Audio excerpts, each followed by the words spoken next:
জামাত ইসলামী সহ অন্য দলগুলো গণভোট চাচ্ছে। এখন আপনি কি গণভোটের পক্ষে না বিপক্ষে? আমি অবশ্যই গণভোটের পক্ষে। কারণ হচ্ছে এই যেহেতু আমাদের বাংলাদেশের সংবিধানে এই বাংলাদেশের জনগণকেই সর্বোচ্চ ক্ষমতার অধিকারী দিয়ে রাখা হয়েছে।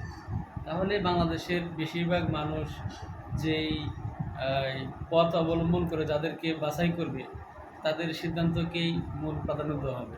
অতএব একদম সরাসরি জনগণের ক্ষমতা এখানে হচ্ছে প্রয়োগ হবে। এতে সমস্যা কি? আমরাই তো জনগণই তো আহ, সবাইকে ভোট দিয়ে তাদেরকে আমরা সংসদে পাঠাই। অতএব আমি অবশ্যই এই গণভোটের পক্ষে। কারণ হচ্ছে জনগণের মনের ভাষা, তারা জনগণের মনের আকুতিটা তারা ভোটের মাধ্যমে প্রকাশ করতে পারে।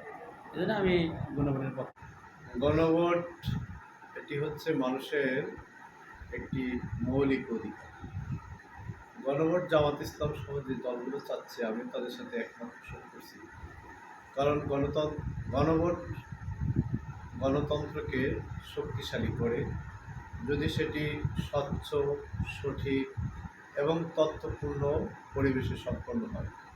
তাই আমাদের দেশে ২৪শে বিপ্লবের পরে জবাবদিহি সরকার বা গণতান্ত্রিক পন্থা বা সাংবিধানিক সরকার না থাকার কারণে আমাদের গণভোটের মধ্য দিয়ে বর্তমান যে সরকার আছে তারও শক্তিশালী হওয়া দরকার এবং গণ অভ্যুত্থানের যে সমস্ত ভাইরা শাহাদাত বরণ করেছে, পঙ্গু হয়েছে, তাদের একটি আইনি ভিত্তি প্রদানের জন্য গণভোট অবশ্যই হওয়া দরকার।